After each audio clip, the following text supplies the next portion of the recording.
So again, we'll just make it a conversation. The first thing I wanted to talk about is, do you think this is a burglary or a kidnapping? And I want to start with you, Dr. Jordan. I'm going to geek out on you for starters and remind you that a burglary is breaking and entering with the intent to commit any felony. So by default, it's a burglary. The question is, what was the felony that was in mind when the intruder went in there? So in other words, was it about a larceny? Was it about stealing belongings in the home?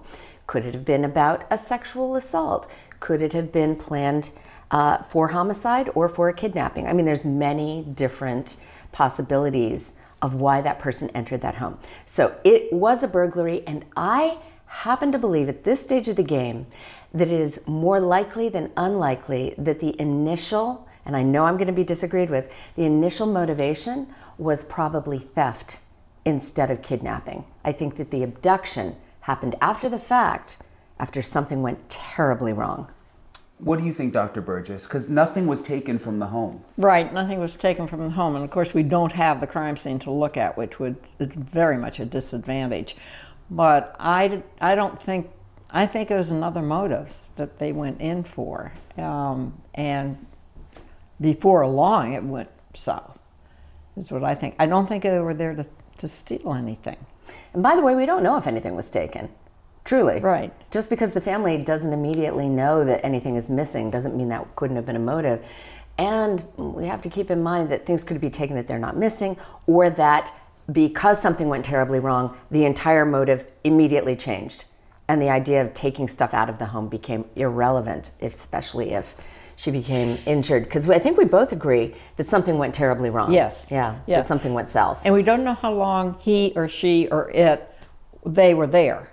They could have been there. I've done cases where they get in and they really surveil the house, they get familiar with it, they look at all kinds of things, and the victim is either sleeping or not awake, kind of thing. We know about the 42 minutes from the cameras, but we don't know after that. Did they stick around? Right. You know, there's a lot we don't know, Ann. I agree. Burglary or kidnapping, Dr. Bricado? I think it's important to bear some statistics in mind. There are only about 350 abductions that occur a year. The vast majority of them are committed against children, and the vast majority by people who know the child that is taken.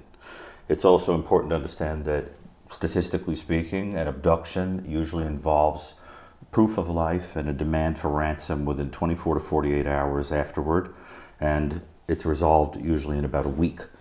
If you're abducting a person for ransom, you would consider them precious cargo. They likely wouldn't be bleeding, and without their medication, you would be treating them gingerly because they're worth an enormous amount of money to you. I don't think truly that abduction was on the table. If it was, then it went very south, and I believe she may have expired, and as a result, they wound up empty-handed and they wound up having to eliminate evidence of what happened to her physically. The other possibility that we must bear in mind is that the entire thing is masquerading as a burglary attempt with an abduction, where it's actually masking that somebody simply wanted to eliminate Nancy for personal reasons. And we do see that phenomenon sometimes, where someone who knows you desires to get you out of the way for some reason and then creates this idea of an outsider doing it. The clue to that is that the person generally is not sophisticated enough to fake one of the common reasons why somebody would break into a house, like robbery or sexual assault. Those signs are not there, so then what are we left with? So I think those are the two possibilities based on the numbers that I would anticipate. I'd like to know also is how she's dressed. Did they have to wake her up and get her dressed, or did they take her out with she's in the nightclothes? Well, you just know that a little before 2 a.m. is when they start getting some evidence of the disconnection between the heart monitor and so forth. But those would be some of the questions I'd like to know. You know, and even Savannah had said something, you know, when she was talking about the terror her mother must have felt. She said taken from her bed in her pajamas. And I've never known for certain if she knows that as a fact, because investigators have some kind of evidence of that, or if she just knows her mother's routine. Does her mother always wear a certain set of pajamas, you know, or, you know, she says without her shoes. How do we know that? So I'm always kind of like, there's so much we don't know. Is this just Savannah filling in the blanks in her mind because she has a vision of her mother being removed from the house, and in this vision she is shoeless in pajamas and she was abducted from her bed? The truth is that we don't have any of that from the investigators. So we can't jump to conclusions based on what Savannah is saying, because I have a feeling that this is a movie reel playing in her head that is not based on hard evidence. So you have to be careful as you analyze what the information is that you're, and whether it's credible or not. Dr. Burgess, if it's not a kidnapping or burglary and that's just masquerading for something else, what could that be? What could the motive be? Well, the motive, first you want to always ask who's suffering the most of this, who is hurt the most. And in this case, it doesn't have to be the mother. It could be somebody in the family. Yeah. Somebody, Savannah. It could be anybody in her orbit, so to speak. Husband. Certainly don't want to include the children, but you don't know, and I think that is a possible motive. So the motive could have been to make Savannah Guthrie suffer. Yes. And she's haunted by that. And she has. Yeah. I mean, it's her mother. Yeah, she said it on the interview with her. Yeah. She was like, the idea that this could have been because of who I am, it really haunts her. But we don't have any evidence of that, right? Right. Do you think Savannah Guthrie is part of the puzzle here? Well, if somebody is eliminated, and elimination, murder is a term that I've coined and used in the literature to refer to a situation where somebody's life is taken because they are an impediment to something else, and that is much more pragmatic generally. Yeah. Whether it's you're in the way of money, you're in the way of a romance, like we saw in the infamous Susan Smith case, where she couldn't have a romance because she had 2 children and eliminated them.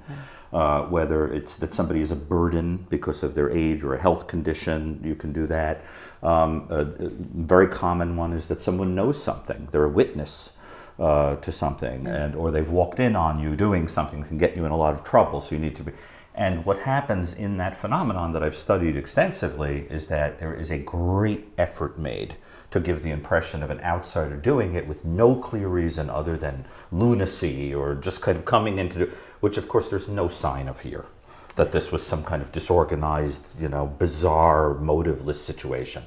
And I also think an important piece of information here is that whoever this person is that is on the camera, who has a very amateurish quality because of the gun not matching the holster, the way that it's being worn, the use of the flora to wave in front of the camera and so forth, that amateur hour kind of quality is interesting also and suggests to me a difference in intelligences. Some schemer behind the scenes and this character who is just sort of hired or asked to do this. And I think we would all agree this is not a professional that we saw here. I also don't believe this person worked alone. So you think there's more people involved? I think there is a little group of people, and that's great because the more people involved, the better for getting it solved. But then why isn't it solved? So the reason I'm gonna tell you statistically, you're accurate. Yeah. That as more time passes, and nobody, remember, your chain is only as strong as its weakest link, right? Of course. So this guy's a weak link. I mean, maybe he's no longer with us too, if we go with the master disciple or chef and waiter, metaphor, which is great. But as time has gone on, I have been more and more open to, and it's not a conclusion, the idea that this could be beginner's luck. Because sometimes the idiocy, if you will, is actually on your side. Because we're looking for an organized killer. We're looking for somebody. It makes more sense that there would be at least 2 people involved, easier to remove the person from the house, easier to have a lookout, a getaway car, and all that. But it is not impossible. In fact, it might even be probable as time goes on and nobody rats out the others, that this could be the work of one panicked individual who came in for one purpose, did not include hurting Nancy or taking her. And then whatever happened, did she have a heart attack? Did she fall and hit her head? Did she rip his balaclava off and recognize him? Because we probably all three of us agree that Something she probably went knows south. there's some connection there. I mean, Brian, it could just be the work of one person. I know that that's statistically very unlikely, but it is entirely possible, and we can't rule it out. So sometimes you just have to back up and go, in the peak of his panic, would he have been able to think, okay, I didn't kill her, but no one will believe that. The best thing I can do is remove her from the house to minimize the evidence, eliminate the evidence that you're talking about, and be more likely to get away with it because my DNA is on her. God forbid, what if she had a heart attack and he actually had a panic moment and gave her mouth-to-mouth resuscitation and tried to save her, but it didn't work. Think about that for a second. Now his DNA is all over her. No one's ever going to believe this, right? And he may just be going like, my DNA is on her, let's take her away. But we need to consider that, we don't know, maybe kidnapping, and certainly kidnapping for ransom, was not the motive here. If it was kidnapping, there probably are more personal reasons why that would happen, Yes. but I personally don't think it was for ransom, and I don't believe that any of the demands for ransom money were legitimate. Dr. Burgess, do you think this is the only person? Or No, do you I- think there's more people involved? No, but I just had a thought, that person may have been eliminated also. Yeah. What do you mean by that? Literally. No longer with No us. longer with us. So the person we see at the front door could be dead, That's correct. killed by someone Right. else, The partner. killed by the boss. Right. By the boss. Yep. Right. It was well planned. They've gotten away with it. And they pulled a type of case that we've never seen before, Correct. as far as we know. We are looking, we're trying to get a match for this. That's the way that legacy cases become so important, is that you'd be able to find one. And I have somebody looking, but so far, no luck. The back door, I think, is important. That was left open. I'm surprised. Hopefully they get maybe some DNA. There is DNA because you've got the mother's blood. So the blood has to also be somewhere else. Car, wherever she was taken. And so hopefully they can find that. A second crime scene would be helpful, I Yes. think. They could figure out another place. Where she was transported. Yeah. Yeah. The three of you together have pretty much studied every big crime, I would imagine, at this point, and gone back decades, centuries, whatever. Has there ever been anything like this? Not to my knowledge. I've looked at, they were always the children or younger people have been kidnapped. Now, the other thing is, in other countries, you have kidnapping, Moro out of Italy, that happened.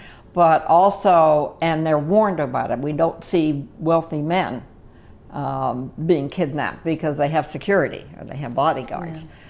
Or they do get in, they are able to get away with it sometimes, but no women. No elder Very women. rarely. I think the closest was a woman in Norway, but it was never solved. She was never recovered, and the police have kind of said, well, we think it could have been the husband. Which is where we get this theory, which is so remote, that it is always a family member. That's true with children. That's true with children. But when you're talking about an elderly person, the closest one I have is a case of a man named Harvey Weinstein, not that Harvey Weinstein. In 1993, he was a businessman in Queens. You might remember it. He was kidnapped, and a relatively wealthy businessman, but not like millionaire, not like the Heineken, CEO who was kidnapped and they paid a ransom and got him back. This man was eventually, it was solved. He was kidnapped and kept, if you will, in a pit on the side of the West Side Highway in Manhattan for 14 days, and he survived that, which is insane. The culprits were eventually caught, and yes, it was an employee in his tuxedo manufacturing factory in Queens who had overheard something about a windfall of money that he had gotten and had recruited some cousins. But this was a person who sewed tuxedos. This is nobody that Harvey Weinstein actually laid eyes on and knew. It was just somebody who worked in the factory who had knowledge of Harvey Weinstein and his wealth because he'd worked at the company. They eventually got him back because they wanted buckets of cash, literally duffels of cash left around Manhattan at different sites And one of them, of course, got apprehended and folded and told on the other two. But that was 33 years ago, and that's the closest thing we have to a kidnapping for ransom of an elderly person, he was in his 60s, that we could even begin to compare this to. But that case raises a very interesting point that is fascinating to consider in terms of the Guthrie story. Because what I would put to someone who was studying that case is that there were extras, things that happened there that were not necessary for the pragmatic process of simply abducting somebody for money. Keeping somebody in a pit for 14 days reveals a little bit of cruelty or anger toward them in addition to simply wanting money. Or was it terror that if he Exactly. died, they'd be looking at homicide charges? It's interesting. So that when a person incurs risk, does something extra, then you start thinking there's an emotional element too. Like, I really hate this wealthy guy that I'm slaving for, and he deserves punishment. And that suggests to me, when you see those little extras, you start thinking, why does somebody resent this woman? Why does somebody resent these dynamics around this woman? And then you start getting more into the truth of the matter. Because if this were truly an abduction or a robbery, it would look very practical. More happened here than was necessary. And so I just think that somewhere hidden in here, this person, whoever this guy is at the door, if he is caught, if he's alive, and is caught, he will lead down the spider web to the center, where you will find somebody Correct. who is a wolf in sheep's clothing. Do you think that the person responsible for this has a connection to Nancy Guthrie? Yes, I believe that in some way, whether it is intimate or passing, somebody has knowledge of her life and a comfort level with this place and that home that is suggestive of somebody that knows her. And I think there is some personal quality embedded in it. Do you agree, Dr. Burgess? I agree, yes. You think it's someone that she knows in some way, or that knows her in some way? Knows her in some way. Yes, I don't that's think correct. that, I wouldn't think that Nancy Guthrie knew this person. I don't think you'd have the crime scene that we know happened, that she was bleeding from, so something happened. No, I agree. This person knew her. I don't think she knew this person. Knew of her. And it could have been, we have to consider, it could have been somebody who saw her on the Today Show with her daughter Savannah, maybe not even have met her. Could have been an Uber driver that she didn't leave a big enough tip for. Could have been any of hundreds of service workers. I mean, she's been in this house since the 70s. She has had people, landscapers, roofers, repair people, people changing her HVAC filters. And they go in and out of that house. They ask to use the bathroom. Of course, she's going to say yes, right? They felt comfortable enough and had knowledge of the house. But I don't have any evidence that they really had a beef with Nancy herself, all right? And I would not even be surprised if they knew in passing Nancy Guthrie, but did not even understand that she is the mother of Savannah.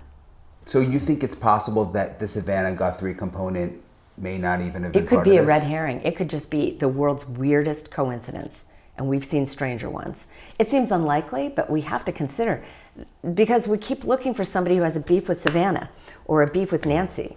And sometimes it's like we interview people. Anne brought it up the last time you were talking about the grudge collectors. And we just saw it, of course, with the Brown MIT shooting. We saw it with the Idaho dentist, right? Spencer Tepe. And I've interviewed many, many prisoners who have long-standing grudges. So it could be somebody who Nancy was not even aware of had a beef with her, or that she offended them in some way. Do you think the ransom is real?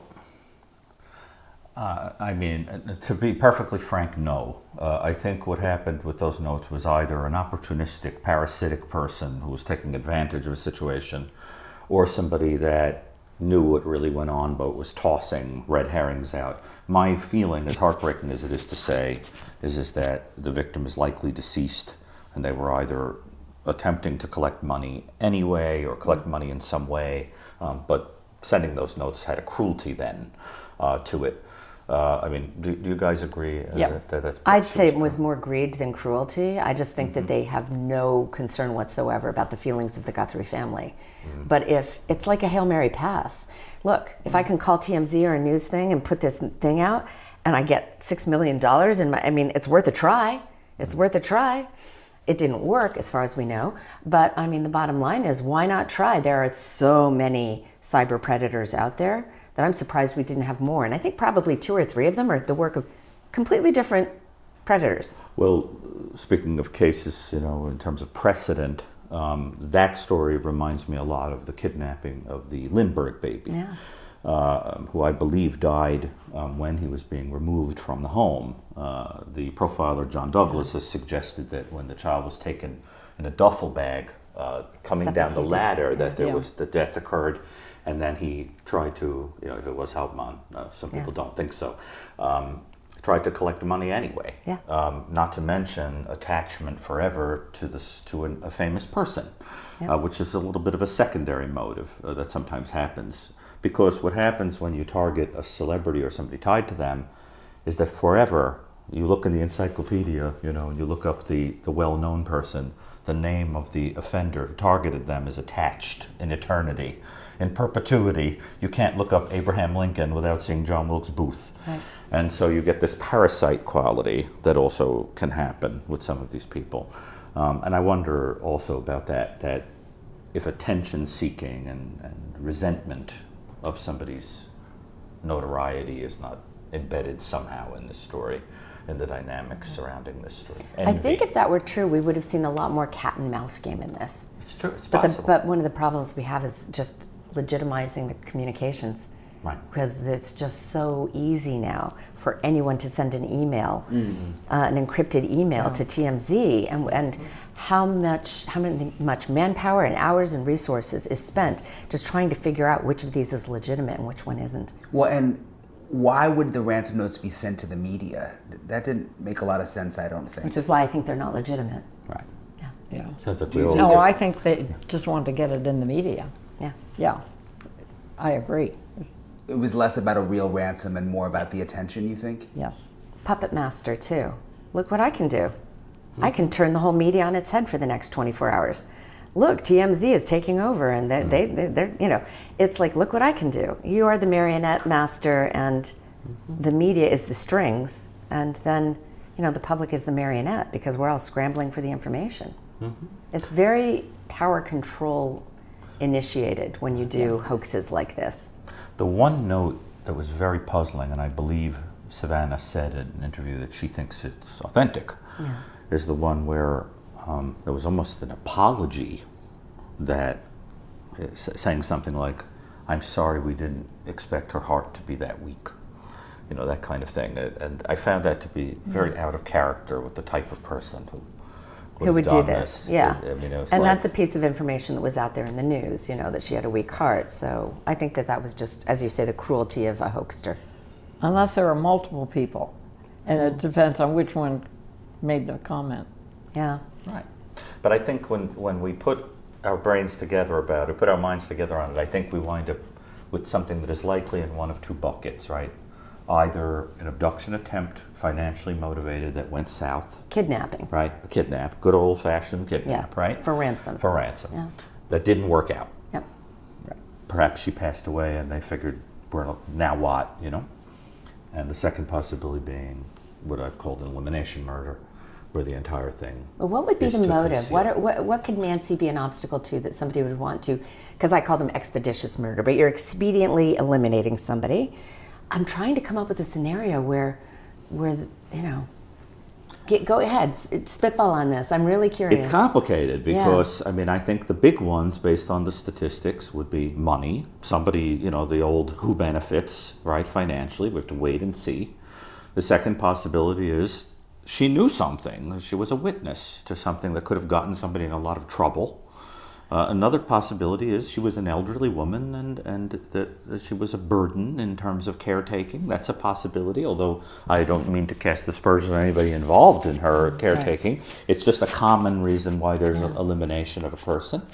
And another idea is that there may be dynamics in play in terms of some grudge or some reason why somebody was furious at her or resented her, and she may not have even known it. Yeah. Well, Dr. Burgess, you've talked about retribution. Right. Could the retribution have been towards Savannah and they take it out on Nancy? Yes, and I think and that works because it does make the person that they really are angry at feel terrible, and I think that Savannah has said that. So you have to, and it doesn't have to be Savannah. It could be somebody else in the family. We don't know. It's just so and I love your countdown of the reasons, but I can't get away from the fact that Savannah has tremendous resources. So her mother should not be a burden to anybody. Yeah. There would never be any concern of, and if people needed money, they could get it from Savannah, right? But the demands don't seem to be coming from whoever eliminated her. So I get where you're coming from. I guess the biggest question is, if you were doing this to hurt Savannah or somebody in the family, wouldn't you want them to know it? So in the criminals I've dealt with, who are revenge and retribution motivated, they want you to know this is payback. So revenge might be best served up cold, but what good is it if they don't know it came from you, right? And that's so no one's taking credit for it. But could they be getting the satisfaction just by watching Savannah? From an intrinsic locus of control, yes. Because when she gets on TV and starts crying and saying, I blame myself, if that fulfills the personal need of seeing her suffer, then that would absolutely work. But usually they want you to know why. Because you stepped on my toe, because you'd be shocked at how people can hold the grudges they're just looking for a reason to get back at somebody. Hypervigilant for offense. And usually they want you to know. They want that moment where they're like, this is because of what you did to me. And we're not seeing that. Now, it's a lot of self-control to keep that a secret. Right. Or they want her to have to go back and think, who could be doing this? And more psychological torture. Absolutely psychological. Yeah, could be. Well, to me, the evidence suggests that if there is an elimination going on here, I think, first of all, it's important to emphasize that there's been a clearance of the closest people to her. I think the burden possibility is the least likely in the list. My sense is that it would have been one of the more pragmatic, like financially driven, of the reasons for doing it, and the emotion. Money. Right. It's interesting, and then the emotion stuff sort of leaks out accidentally, more than that being the overt reason for it. But the reality is there have been a number of cases of that all throughout even recent history. Even in the Murdoch case, we saw the staging of an outsider coming in when there was more of an internal reason for homicide. It's also important to remember, as I've said, I keep saying in a few places now, if this is a homicide, 92%, in some studies, 92% of women who are killed know in some way the person who killed them. And that's important to understand. The odds are she knew this person. But is this in some case, way? But they're usually not 86 years old. And you all 84. agreed that this is a case unlike anything you've ever Correct. seen. So is this such an outlier that we can't rely on the statistics? I mean, there's a reason why there's 8% that isn't in there. But when that happens, it's usually because the person is randomly targeted for something, for example, like sexual motivations, which I do not see here. Anna and I are both people who have specialized in that. And no, I don't see that at all. And usually, if it is, the person is left in the crime, and we don't have that. That the person is taken, that the mother is taken out, is really unusual. And it would generally be, in terms of victimology, if you're targeting an 84-year-old woman sexually, chances are it's part of a paraphilia or a perverse sexual interest, and you would tend to see a spate of those generally in a geographic area, unless somebody is like Richard Ramirez, the Night Stalker, where they're targeting anybody who happens to be there when they break into the house, right? And it doesn't matter how old they are, because his victims range from children BTK to as elderly. Well. We see it. It can happen, but I just don't think so. No. And I also don't believe that any of the DNA is coming from fluid or anything like that, semen or anything like that would have been like. I think that one is sort of off the table, right? And I think it's important what you're saying, that we don't really know if anything was taken. But if nothing was taken, I mean, it's hard to see this as some stranger who breaks into the house was described to me as impeccable, that it was clean, that nothing was taken, there was no sign of a struggle inside. Oh, a confrontation may have happened before anything could get that far. Yeah. So We know she's hard of hearing, and I know we run through, everyone's like, oh, you're speculating. That's what you do in this line of work. Yeah. My sense is that if somebody was in there for 42 minutes, it was partly because they were staging the flower pots with the door and the whole thing. It is important to remember that it is entirely possible, although far out there, it is entirely possible that this is not really the crime scene. There have been many cases in which people have staged blood and a break-in. It's entirely possible that she was eliminated elsewhere, and then somebody goes to the house and makes it look like she was taken from that home by leaving the door open with the flower pots and sprinkling some blood in a way that makes no sense because there doesn't seem to be anywhere else. That is a possibility that has to be considered. And then what you wind up with is a situation where this then shifts to a much more sophisticated and scheming kind of a character that is behind this whole thing. And so I have never taken off the table that possibility. It is less likely, because it does appear to me from the photos that I've seen that there is a clear trail that goes to what probably was a vehicle, a pickup vehicle in the driveway. But technically, I'm aware of many cases where people have staged blood.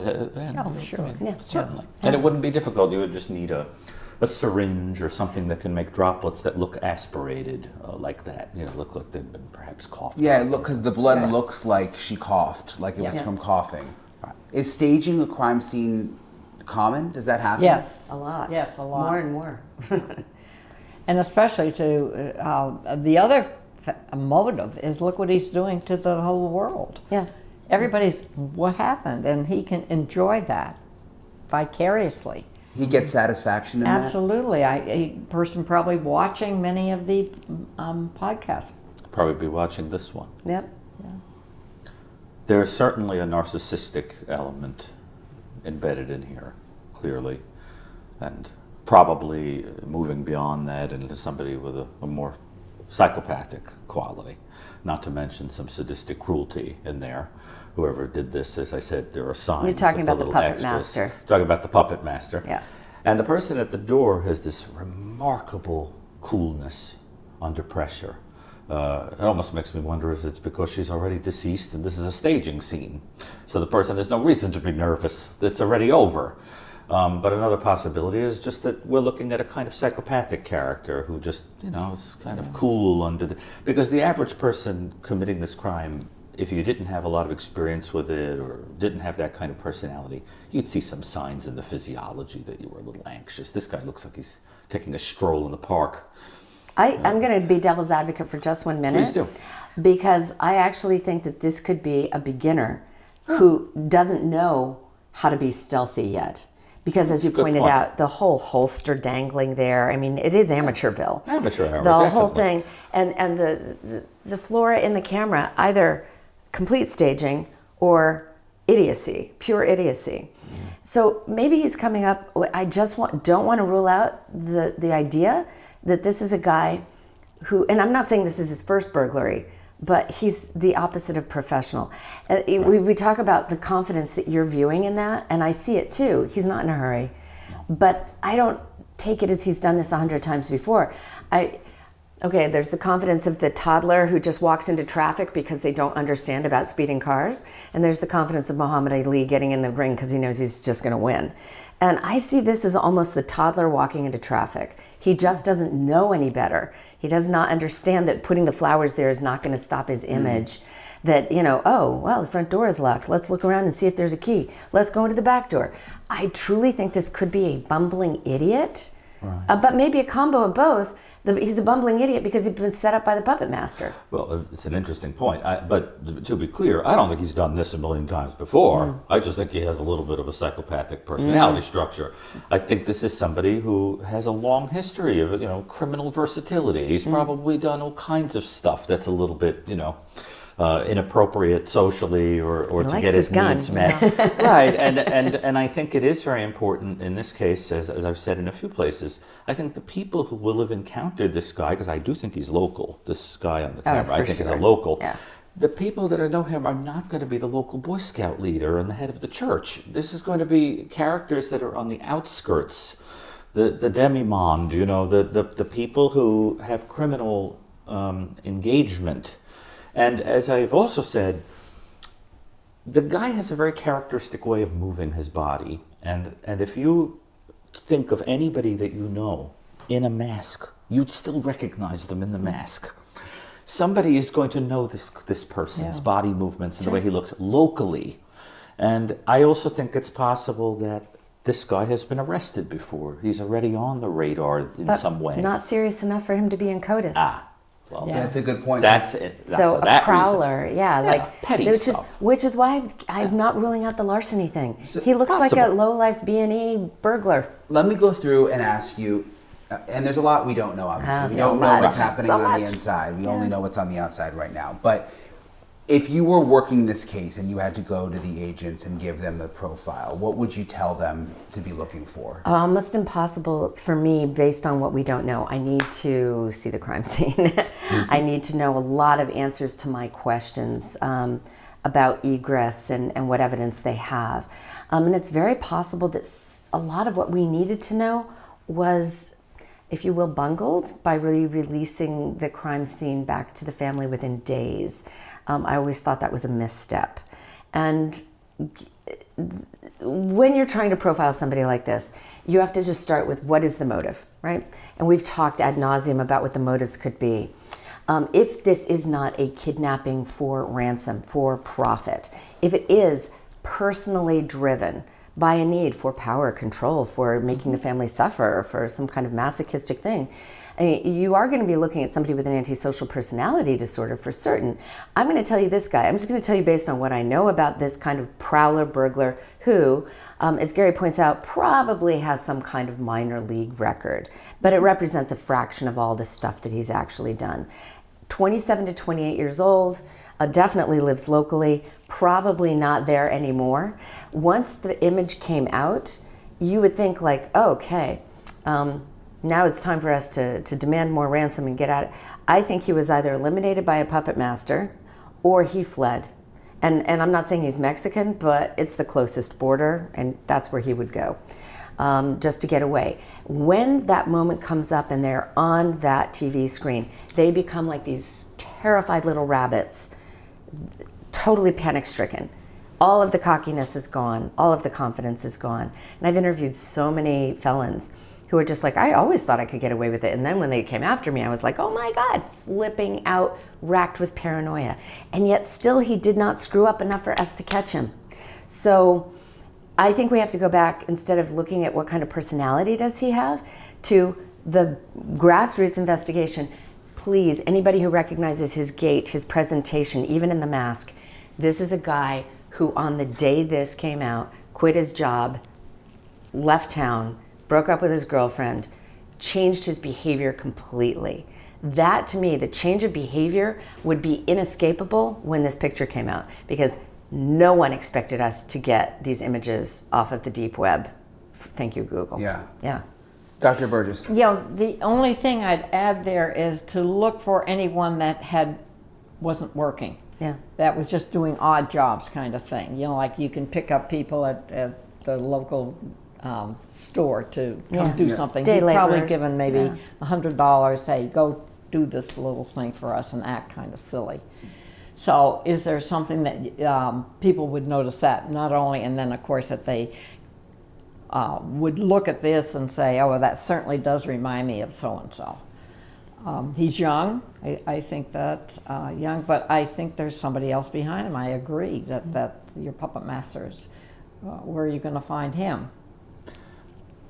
I think that if you think about the two main ideas that we're proposing, either an abduction for money that went south, or somebody behind the scenes with a more nefarious motive than that, who is staging it to look like an abduction, where it's really just a homicide. One way or another, what you're dealing with is somebody with some sort of cruel, sadistic, scheming kind of personality, and you do not develop that kind of personality overnight. You tend to have a long history of being that way. If this individual is local, and I could be talking about both the puppet master figure and this individual that we see on the camera, I think are both local, then what you want to think about is this. Those kind of characters, whereas it is true that they tend to be very cool under pressure like this, What makes them very not cool is when there are slights to their ego. What you tend to see is a long trail of people who will remember run-ins with a person who blew their top because you bumped into them on the street or shortchanged them at the store or something like that. I'm aware of cases where people like that will go back and kill someone who bumped into them on the street or said, you're talking too long on the phone or something like that, right? And so, we know even from physiology studies of people with those kind of personalities that the only thing that gets them alarmed are slights to the ego. They couldn't care less about risk to themselves, which I think is what you see on that camera.